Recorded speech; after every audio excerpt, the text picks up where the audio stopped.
Prabodhita Bhagavata Narayana Swayam Vyasena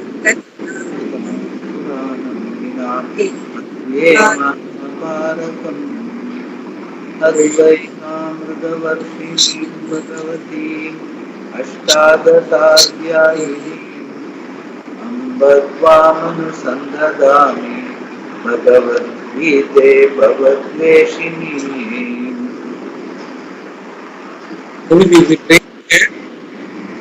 Hello? Is it raining there? Some rain noise? Bit cloudy, not raining. But rain noise? Hello? Are you able to hear me? Yeah. But there's some background noise. Because I think the fan is slightly more.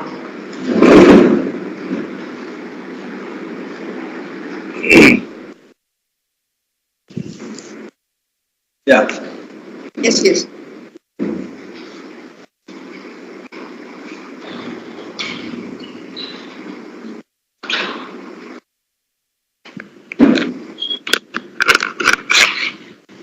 Yeah. So verse 11. Yes. The deluded fail to recognize me. Avajananti mamuda manushim tanumasritam param bhava vajananto mama bhuta maheshwaram. Maheshwaram, yeah. Ajanantaha, not knowing. Mama param bhavam, my limitless nature. Bhuta maheshwaram, as the Lord of all beings. Muda, the deluded. Mam, me. Manushim tanum asritam, the one who obtains in the human body. Avajananti, fail to recognize. The deluded fail to recognize me, the one who obtains in the human body, not knowing my limitless nature, as the Lord of all beings. Yeah, here what happens is, see, compared to the last verses which were very elaborate about the real, the reality and how we must get connected to our Swarupa, very elaborately with Purva Paksha question and answer discussion, he explained positively how in my presence, that my presence meaning Atma, in the presence of Atma, the whole world, Jagat has been sewn around, like stitched around. In the sense, very elaborately explained how it cannot be other than the Atma and the Swarupa, because of which the whole Jagat is made. Positively explained, very elaborately, with question and answer. Now, after all this, even though I am the Atma in all beings, how people are not able to recognize? So it's a sort of ninda, it is called ninda stuti. In the sense, when something is told to you positively, if you don't understand, better to tell you what you are losing by not understanding it properly. Then only you will understand the seriousness of it. That is how these next two verses are going to be like that. Very strong words Bhagavan uses to say what you are up to by not knowing all these things. That's what he is trying to say. So avajananti is something called a superlative. Ajananti means not knowing. Avajananti means superlative not knowing. In the sense, atyanta muda, adi vadigattina muttalnu solluvom illaya in Tamil. The same thing. Swamiji used to use that word also, vadigattina muttal. So that is something like that he is telling. Avajananti means that. Yeah. Let us read that. Yeah. The deluded fail to recognize me, the one who obtains in the human body, not knowing my limitless nature, as the Lord of all beings.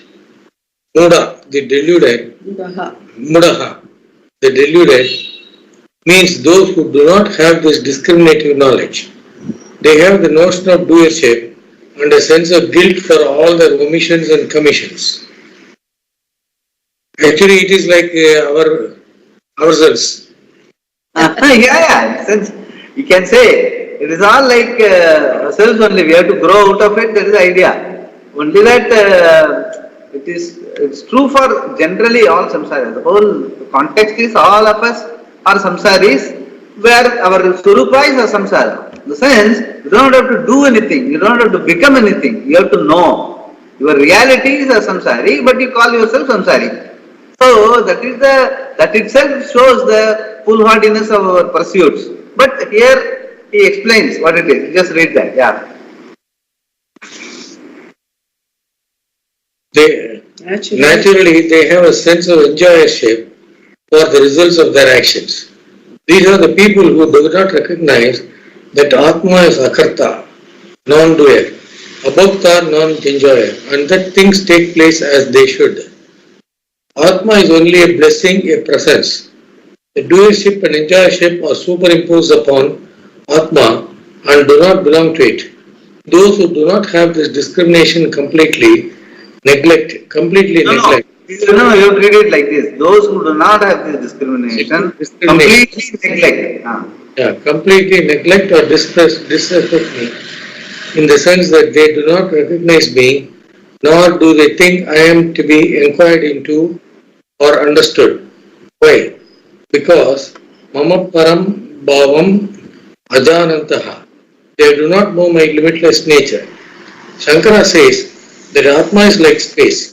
That is, it is not limited by any particular form or location, always pure and all pervasive. And Akasha itself is within it. Within it meaning within Atma. See, Akasha itself is non-pervasive, all-pervasive and non-objective, whereas even Akasha is within conscious being. This is when you are sleeping, Akasha is not there. So Akasha itself, space itself, it depends on its existence by consciousness. Whereas space itself is all-pervading. What about Atma? That is what he is trying to say. Yeah.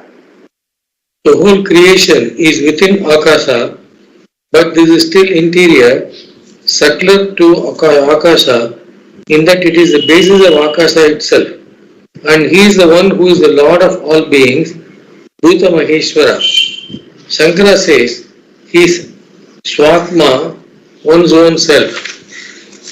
He is the one who obtains in the human body. People do not recognize him as such. The people who do not know me, who has taken a human form, Ajnanantaha Mam Manushim Tanum Ashritam, do not recognize me as Parameshwara. Actually, it should be read as, I think there is a mistake here. It should be Ajanantaha only, not Ajnanantaha. Ajanantaha. Janati is knowing, Ajanantaha is not knowing. So Ajanantaha Mam Manushim Tanum Ashritam. Yeah. Ajanantaha Mam Manushim Tanum Ashritam. Do not recognize me as Parameshwara. Avajananti Mam Bhuta Maheshwaram. They take me only as a body, just as they conclude themselves to be nothing more than their bodies.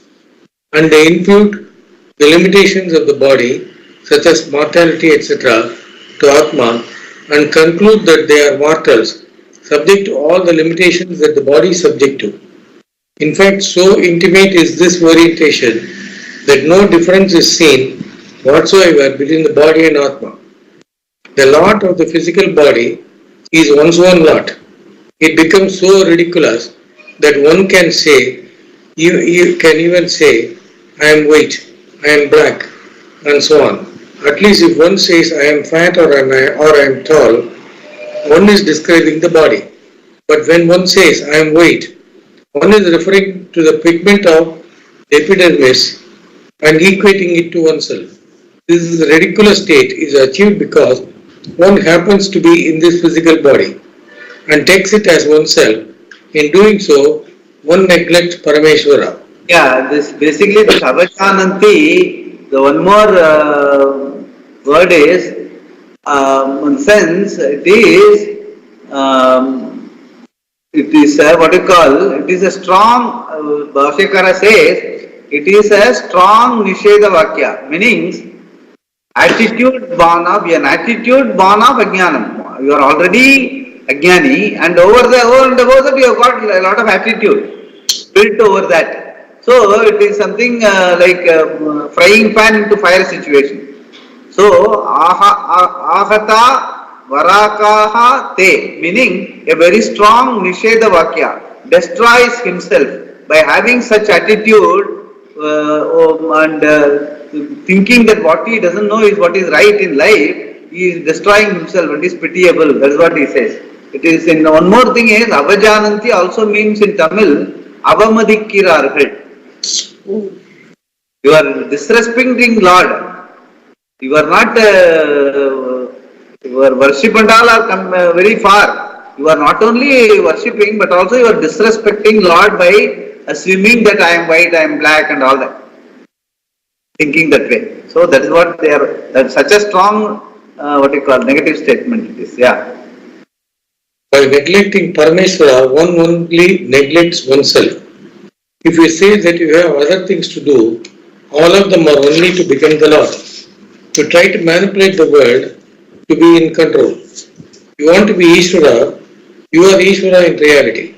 But you find that you are helpless, and some theologies will also tell you that you are eternally helpless, eternally imperfect, and therefore you need the Lord's grace to gain some beatitude. You accept it because you are convinced that you are helpless. Still you have a desire to control because you happen to be identical with Ishvara, who controls the whole creation. Therefore, what you really want is to be yourself. You neglect yourself and you want to be yourself.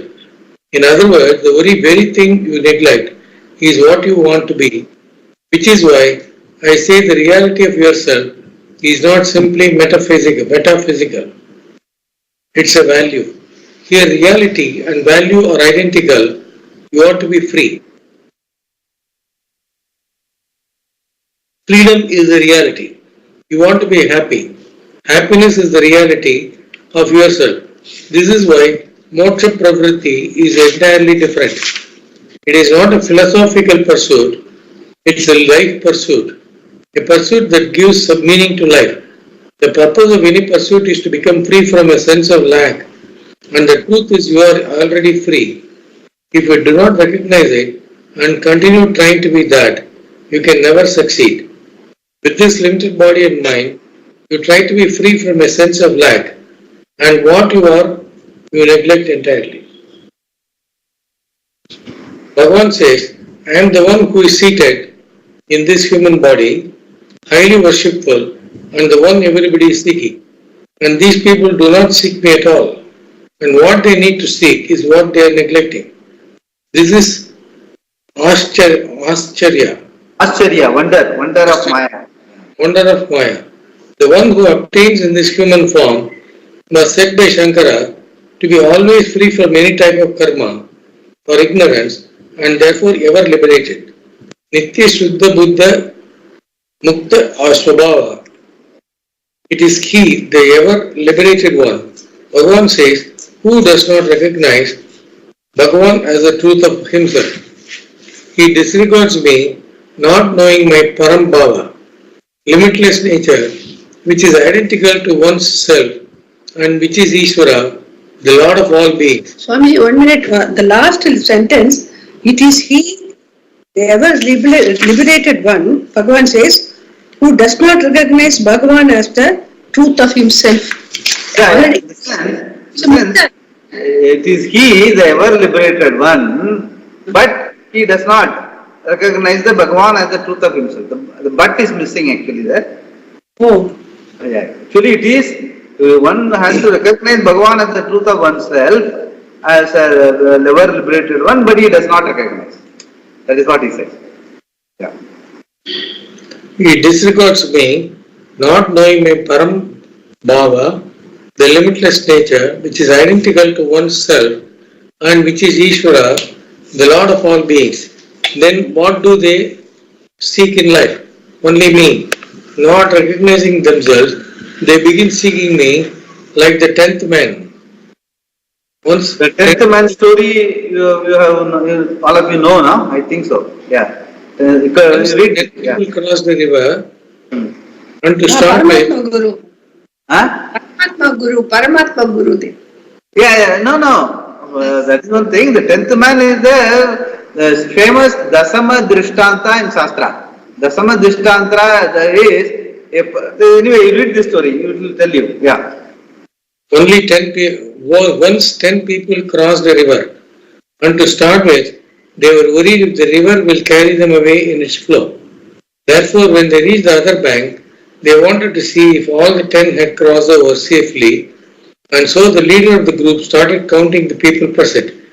He forgot to count himself and got the figure of 9. Immediately, panic set in the group when the 10th man was lost. Everybody started wailing and weeping over the loss of the 10th man. The leader was frantically searching everywhere for the lost 10th man, not realizing that he was the 10th man. At this point, there came a wise man who saw the confusion and panic and asked them what the problem was. When he was told that the 10th man was missing, he immediately saw what the problem was. He asked the leader to count again, and when he counted 9, he pointed out the fact that the leader himself was the 10th man he was searching. All his problem of fear, sorrows, etc., of losing the 10th man were gone.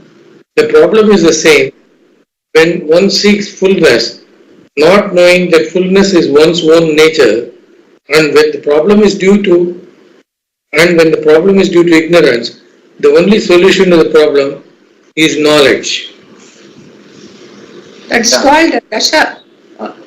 Dasama Drishtanta. It is called Dasama Drishtanta. Famous in Shastra. Almost every Upanishad at some point in time talks about this. Dasama, your 10th man, the missing 10th man. That is what it is called. Yeah. So, not recognizing themselves, they begin seeking me like the 10th man or the pauper who is really a prince. The whole problem is one of ignorance. Once a king was attacked by his enemy and was killed in the battle, his son, who was an infant, was immediately sent away with a trusted servant in some small town so that his life could be saved. He grew up to be a young man living on alms. By this time, the loyalists of the old king had overthrown the enemy and now came searching for the last prince. They found him living as a pauper on the streets. They looked for all the necessary evidence and were satisfied that he was their last prince and told him so. Now this prince who thinks of himself as a pauper, what does he have to do to become the prince? He has to do nothing.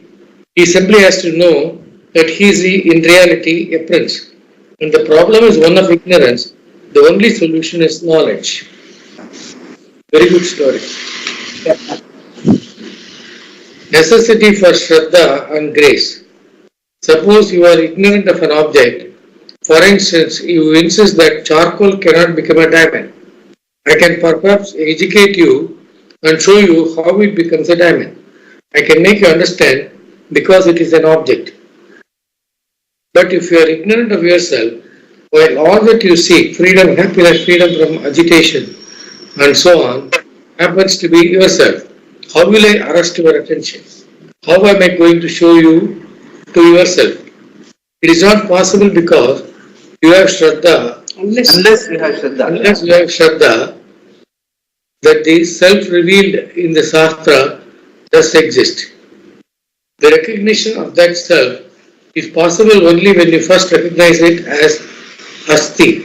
Now, the possibility has to be, you must be willing to have Shraddha in that it is possible. Then only any education will help. Otherwise, the lack of Shraddha itself will become a big impediment in your pursuit of knowledge. That is what he says. Yeah. That is why Shraddha is always translate Shraddha as love and enthusiasm for truth. Shraddha means truth, Da means Dharana Shakti. Is strong and consistent pursuit of truth. It's called Shraddha. Yeah. Shraddha is indispensable because you cannot stumble upon this particular fact. You can stumble upon something other than yourself, but not yourself. If someone does not recognize the possibility of such a fact, he cannot accept that the self is free from any sense of limitation.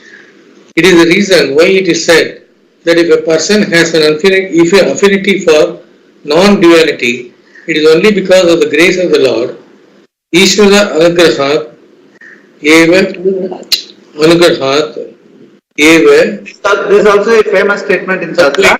vasana. Ishvara anugrahat eva pumsam advaita vasana. Pumsam meaning pullinga. Pullinga meaning male, a person.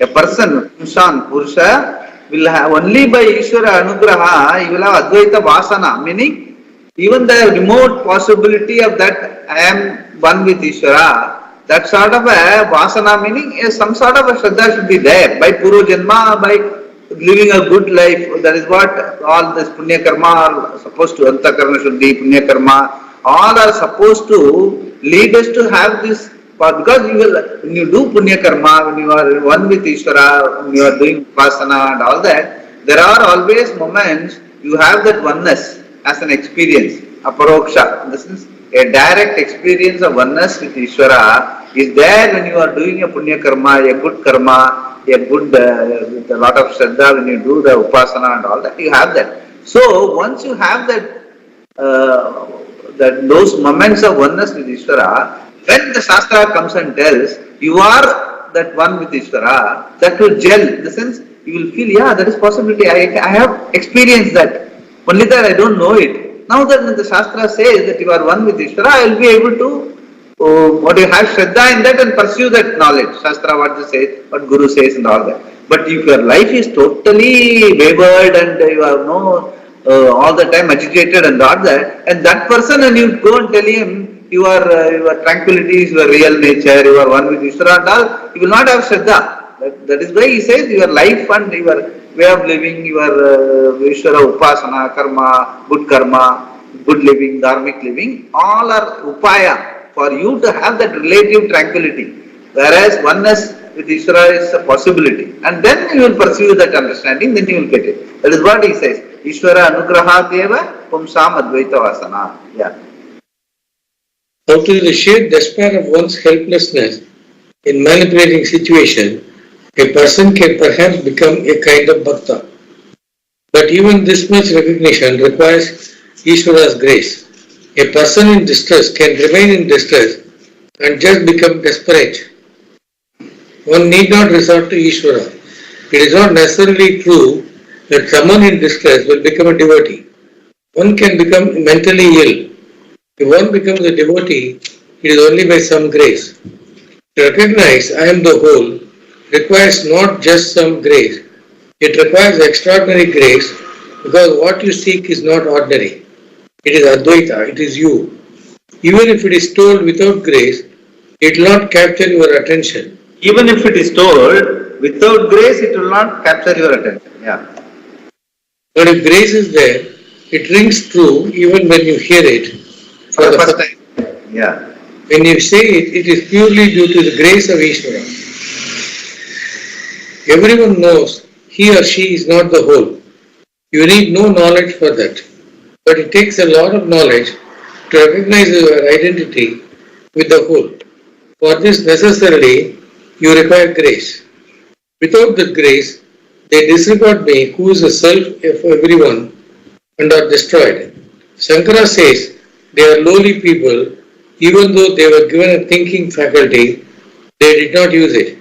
The next verse, Bhagavan describes such people. Probably some people have no devotion to God. Why some people? Most of the people. And but they think that whatever they do will give results. But even those cases, what will happen to them is what it should happen.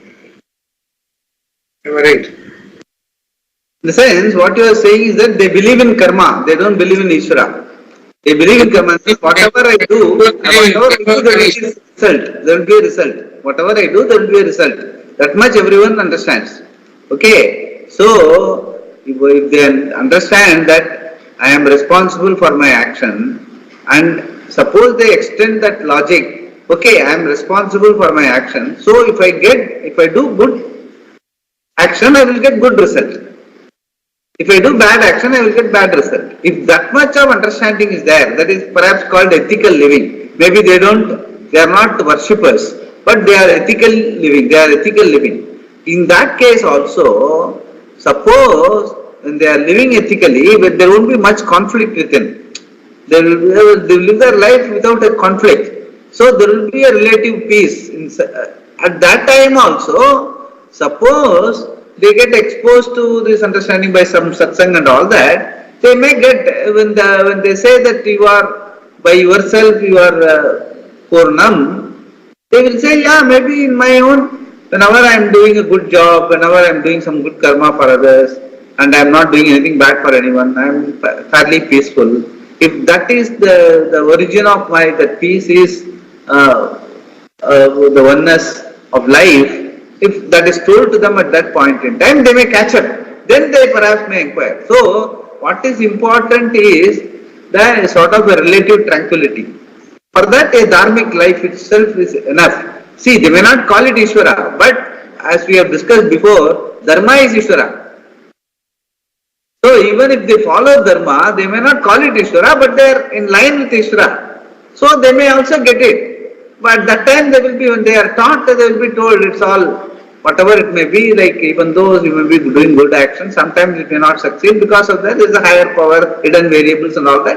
At that time, they may come to know. But necessarily, you need a calm mind, relatively calm mind, for you to get into this sort of an understanding. That is important. But if you have that Ishvara Bhava, then perhaps it will be more. That is what they call the grace, in the sense when somebody tells you that your reality is that oneness which you have in your peaceful moments, when you are sleeping, when you are totally lost to the world. What you are is that oneness with Ishvara. When the Shastra tells, they will be that grace, they will be able to understand it fast. Otherwise, ethical living also may lead you to this sort of a, suppose you get into that company of good people, when they tell you, they may be able to understand. So, Dharma also is Ishvara. What we call is the Ishvara is also Dharma. Dharma is Ishvara, Bhagavan himself has told. Dharma Viruddha Kamosmi, he has told that before also. So, Dharma, even ethical living is okay, but Ishvara, that ethical living, if it is based on Ishvara understanding that everything is ordained by an order, a superior force and all that, that surrender I do, then I will not have an agenda, I will do whatever is required to be done in a given situation. So there is greater possibility of my being peaceful, because which we have discussed also before. See, Dharma and Adharma are very relative. Even though you may be what you call living a dharmic life, there can be some unknown factor that comes into your life where it disturbs your total concept of dharma, because you would have done everything right and you would have gone something totally wrong. Then you lose faith in dharma also. See, I have been such a dharmic person, I have been very ethical, I have lived an ethical life. In spite of that, why I am being subjected to such cruelty and all that. That time you will lose that dharma from you, because you have not recognized the superior factor, the hidden factor in your life. There is an Ishvara, there is an overarching Ishvara. That's not, you can't go by just what you think is dharma, it will result in dharma, good karma and all. It's not possible, because if that is the case, all good men should have, it doesn't happen. So you must have that overall understanding that there is a superior force. All this dharma is only relative. It's a changing world. It's always changing world. What changes will always change. So what is dharma today, tomorrow it can become adharma. So for you to understand the changing world, even dharma has got only a relative place. You need to know the changeless reality as your reality, Atma, Brahman, Ishvara. That overarching understanding has to be there for you to be a dharmic person. That is why I always tell that Kathopanishad famous quote where Natiketas asks, person is a small boy, he has always lived a dharmic living, his father is a great saint and all that.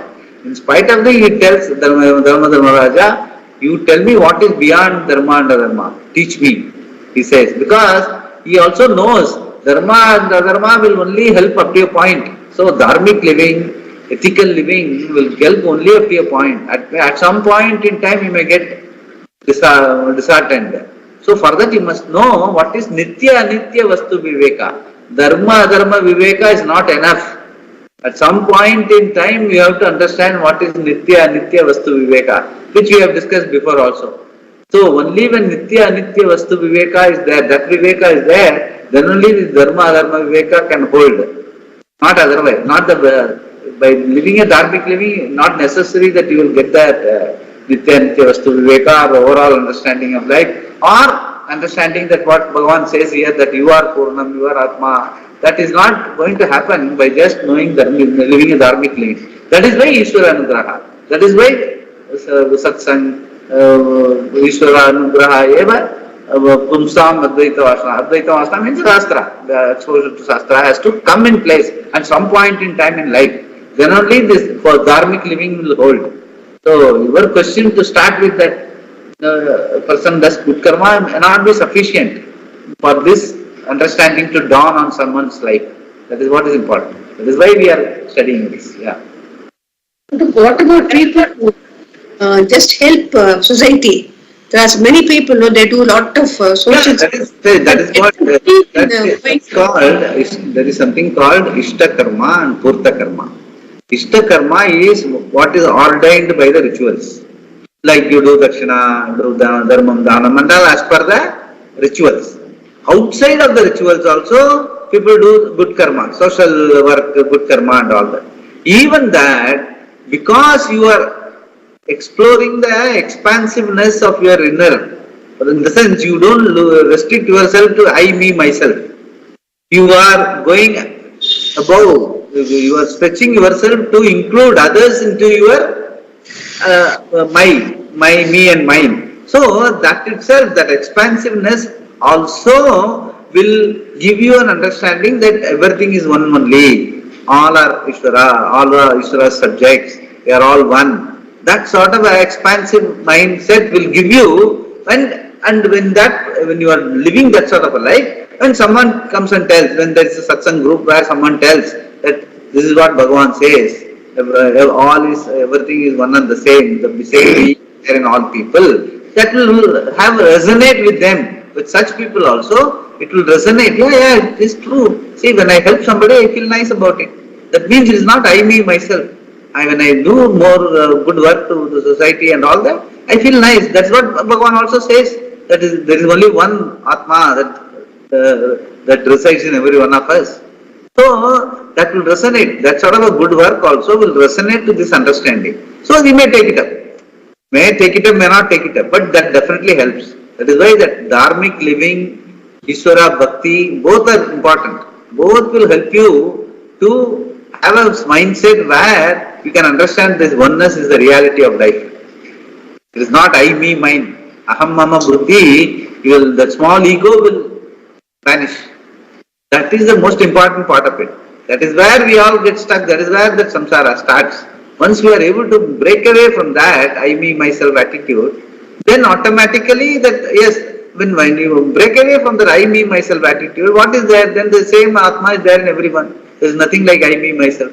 The whole thing, every being has got that Atma, that presence, that sort of a thing. And of course, definitely an exposure to a Guru and understanding this in more closely, what it means. Desakala vastu aparichinnam Atma, it's not a thing, it is not a being, it is not bound by time. It is the same in all. Naturally, once you understand that it is not bound by time or bound by space and it is not a thing, it is only reality, Vastavam, then it is easy to accept that Vastavam is the same for all beings.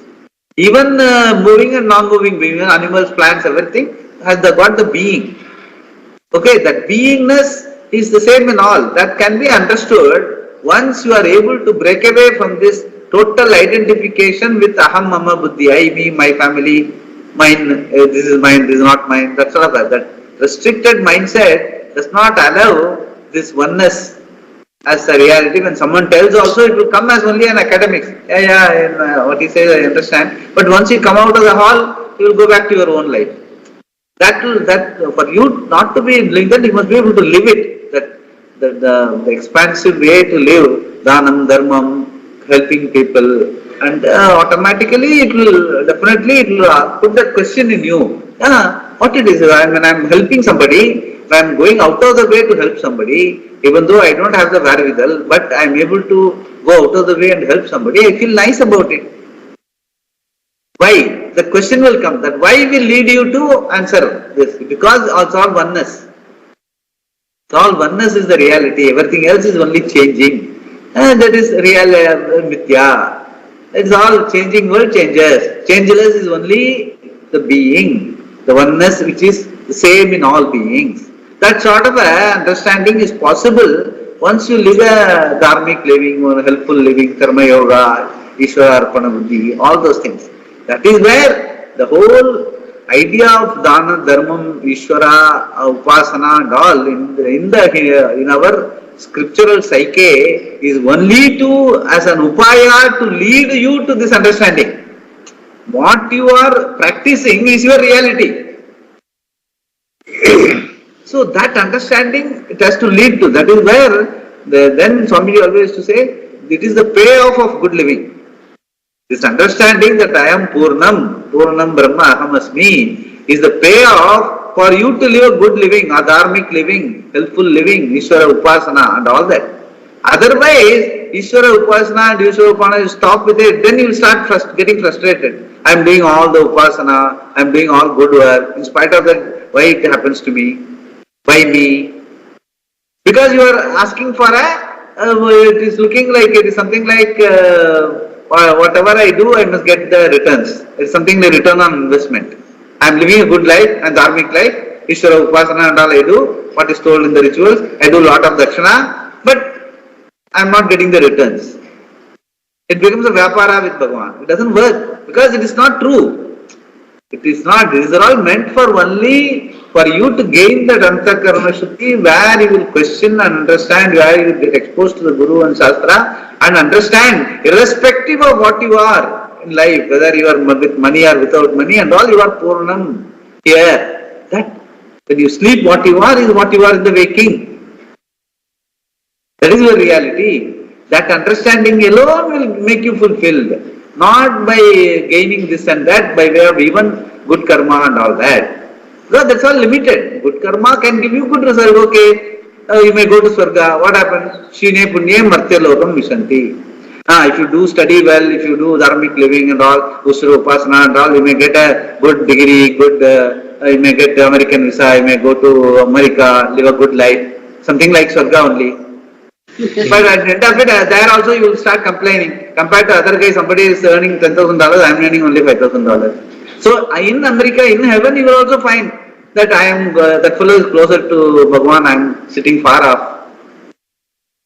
So in the sense, it's all a relative world. It may be better off compared to what you are here, but still it is relative. Whereas what you are not going to be satisfied with relative freedom and relative happiness and all that. You want it all the time, at any point in time, without loss.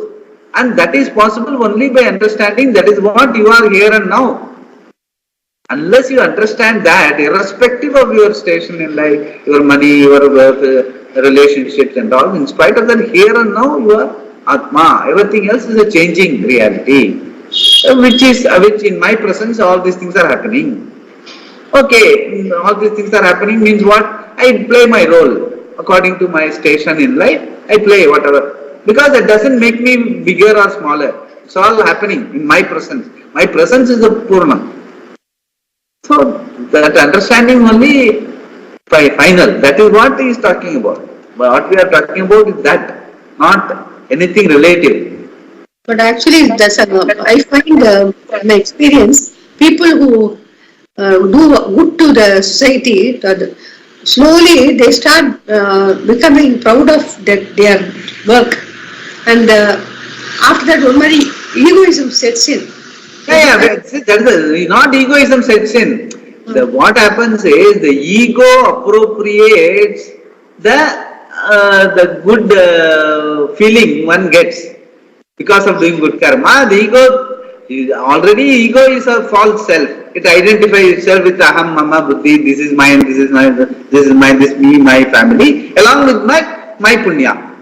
That's one more addition. That's all. It doesn't make you any better. So that ego, bloated ego, even people who know Shastra, forget good work. Even people who know Shastra, if they think that I am a person who knows Shastra, that ego, the Shastra go and sits on the ego. So there again, you will compare. Compared to you, somebody else may be more learned. A Trivedi may be more learned than Dvivedi. Then you will feel small. Swamiji always used to say, for you to feel small, you don't, even as an educated person, you don't have to do anything. Go and sit in a library. That's enough. Because so many books are there and you won't know everything. So it will make you feel small.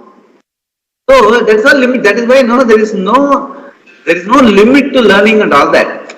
Knowledge and information and all, there is no limit. That is why I was telling also that knowledge, Shastra or otherwise, knowledge is only epistemologically, it is not truly, cannot be called truly knowledge, because knowledge means what? Epistemologically, by the order of knowledge, what it cannot be negated and improved upon only can be called knowledge. Whereas no Shastra knowledge, no scientific knowledge can be told that cannot be improved upon or cannot be negated by some other Shastra.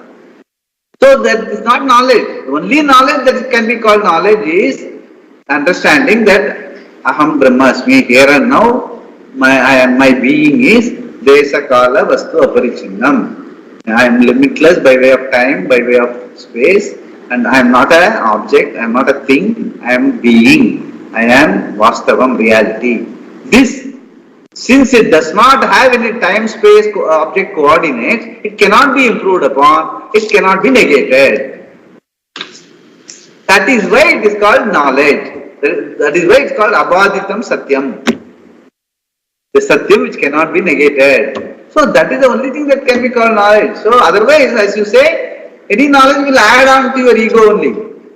Because you have not yet understood that your real self, you are that your ego is yourself, and ego will keep getting added, everything, even your punya karma, it will appropriate. See, I am a punyavan, I am a dhanavan.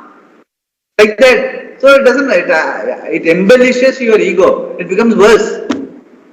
Unless you get exposed to the ego is a false self. For want of my understanding the true self, I consider ego as me. Whereas ego is just only an operating thing. Okay, right now I am at 4 o'clock, class should be over, I must go and do this, I must go and do that. For that there is an operating I who requires to, that is all its purpose. It has no reality other than being a sort of a coordinator of your mind, chittam and memory and all that. Just a coordinator, that's all. Beyond that, whereas the real I is Atma, the being. And that being is what we are talking about. Ego is not part of the discussion at all in Shastra. So that is where the problem is, if you don't make this exploration, all other good karma and all can become a problem, like in terms of, it may get added, value added ego. That can become worse than the disease. So that is what it is, yeah.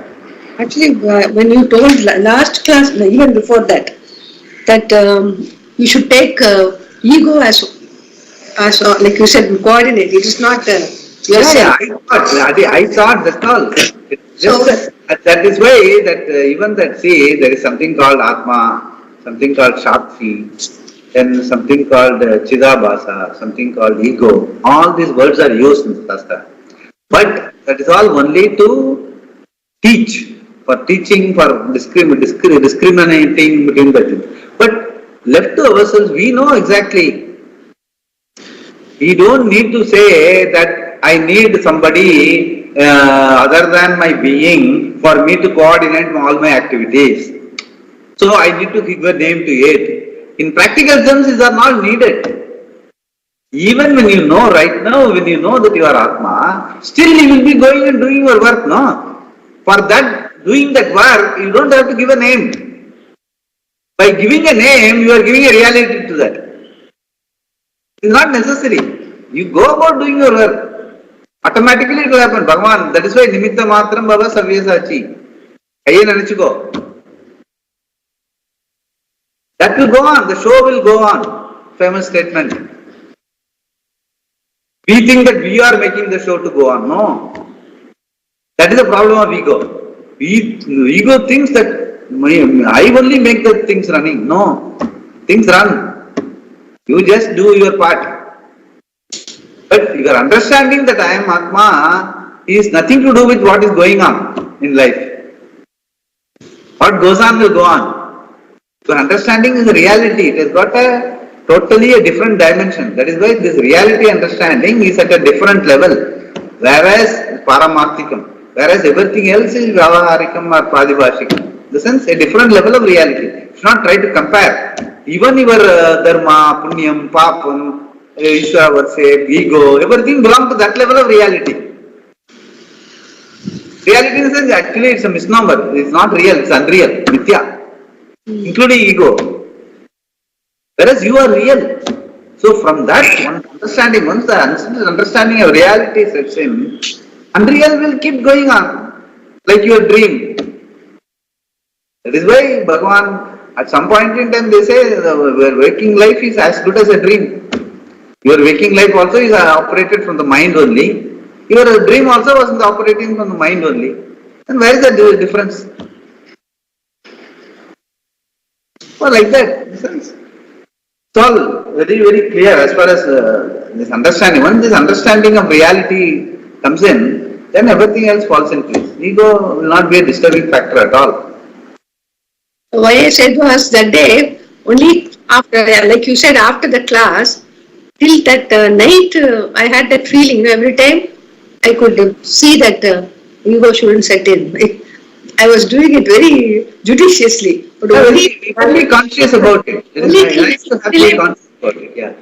Only till I went to bed. The next morning, everything changed. I totally forgot about it. So, like you said, that is why that abhyasa is important. Like constantly, why we keep studying all through this same Gita Home study. I would have been studying it for the 15th time or 18th time in my life. And still every time I read, I feel nice about it because it reinforces your reality. Your reality understanding is very important in life. Because everything else is unreal, changing. However intelligent, however, it all looks very, very rosy. Because Maya is like that. Bhagavan, Mataji's glory is like that, Swamiji used to say. So you cannot take it lightly. Because it's all available, it's all utilitarian. Anything useful in life is mithya. That is one description of mithya. Anything useful is mithya. Just imagine. So don't look for use. Just because it is useful, you don't have to get a value for it. Okay, useful, do it. Whatever is appropriate to the given situation, do it. Don't get exhilarated with it. Or don't get depressed with it. Just do. Just automatically things will happen. You are in a given situation in life, you are an alert person, you are a dharmic person, you will do what is needed to be done. But understanding is a different cup of tea. That comes only with the Shastra and Guru, and that is your reality. Once you understand that, you need not be, somebody need not tell you that reality understanding is something like a Shruti in your life. It cannot be taken for granted, cannot be wished away.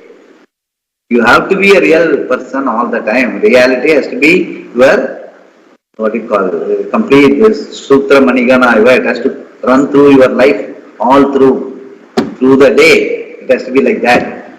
As a reality being, you are doing whatever is doing in the unreal world or the changing world. And as I have always been telling, only because you are nirviseshana, you are able to perceive even viseshas in life. That is a hallmark of a human being. Yes. You can see, you can perceive all your visheshas that is happening because you perceive your reality is nirvisesha and you know it. The same thing is applicable to everyone, but they don't have the faculty to know it. Only a human being knows it. And only within human being, pumsam advaita vasana, only that person gets to know. So we are all fortunate if we are able to. Bonita, that is what is important. Yeah.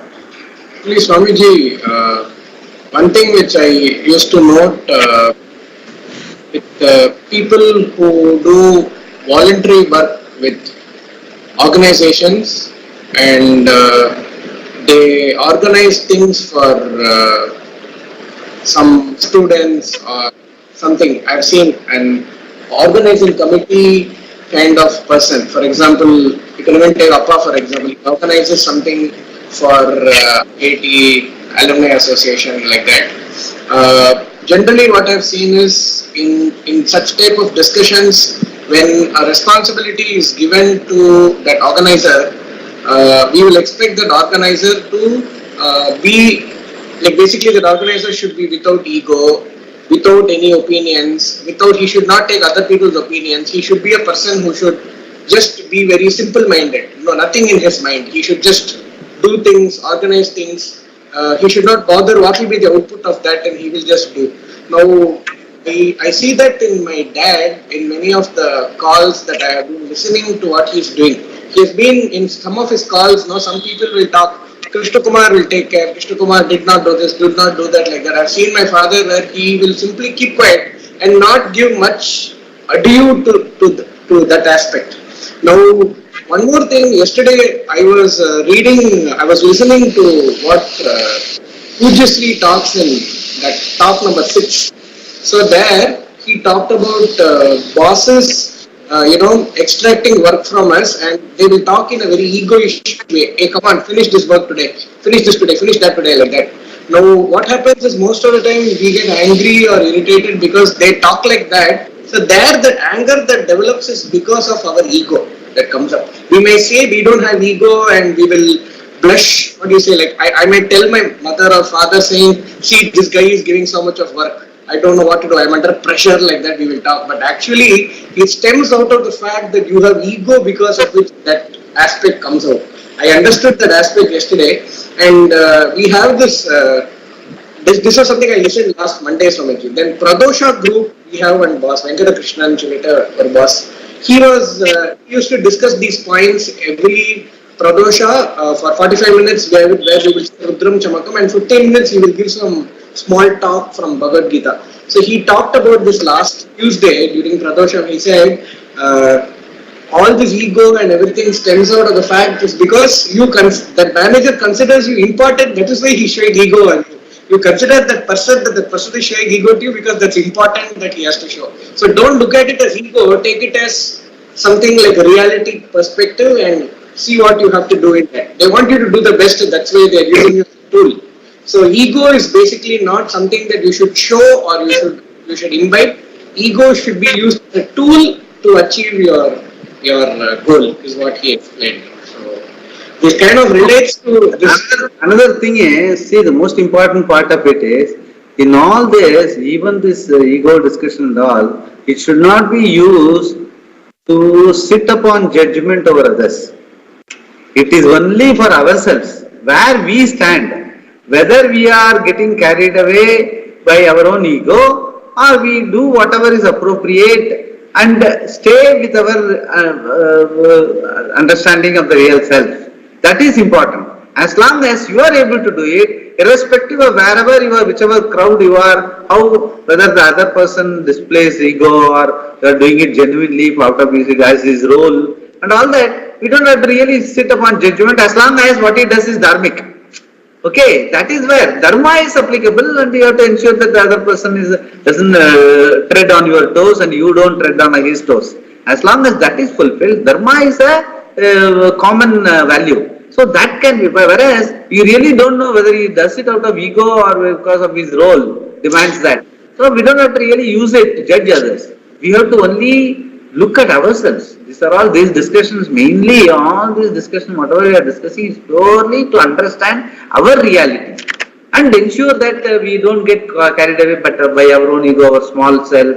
And even the study of Shastra is not to just add a feather in my cap and go and tell outside that it doesn't help, because what I do is for my own growing up in life to a better person, better understanding of life, so that this is only a corollary that it may help me in doing my work and all that. But the reality is that I understand that this is my reality will make you closer to Bhagavan, closer to your own reality, and it will stay. Because it is reality, it will stay. It will only grow in its stature rather than as I have been telling, that avaditam satyam. It will only grow in its stature. It will never get negated. It cannot be improved upon by any other knowledge. Nobody can make you fuller than what you are. So that is the beauty of this whole understanding. So in fact, we deal with especially religious people and what you call the Shastra group and all that. There can be people using this for genuinely communicating or showing off or whatever it is. One is to express, another is to impress. Whether they are doing to impress or whether they are really expressing the reality, that's all. We don't have to really go into judgment. But what way it helps us, that is very important. Just to grow, good. And Pujya Sri is also mentioning, if Arjuna was not there, he would not get Bhagavad Gita. Remember, he says in some of the... Yeah, definitely. So, that is all there, the sense. Because if the reality is understood by everyone, then there is no Gita or anything. And even if adharma is not there, we will not have to know the value of dharma. So, like if Dasharatha has told Kaikeyi, where did I give you bone? Who was the witness? I never gave you any bone. Get lost. If he had told, there is no Ramayana. So, those things, that's all there. That's the story value is to make you understand the value of dharma and all that. But dharma in itself has its limitation. In the sense, unless you understand this reality of nitya, anitya, vastu, viveka, dharma, adharma will have only a limited place in your life. It may even put you off at some point in time. So, that is why this understanding, once you grow with living a dharmic life, once you have a relatively tranquil mind, you must be able to question, like Nachiketas in Kathopanishad, what it is all about, what this life is all about. That is where understanding reality is very important. Reality of our life is something which we cannot wish it away or postpone. You have to do it. You have to understand. Then everything falls into it. Then everything becomes meaningful. Even dharma becomes meaningful. So we will close it to 12th verse. We can start tomorrow. Yeah.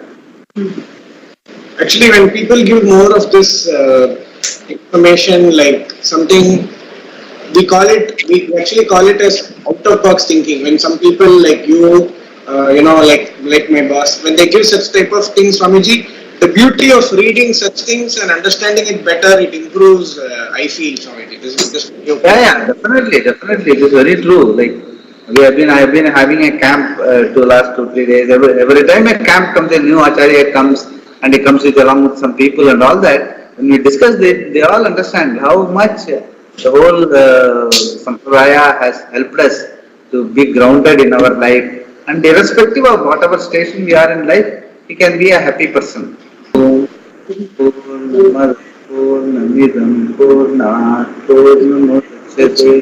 पूर्णस्य पूर्णमादाय पूर्णमेवावशिष्यते। ओम शांति।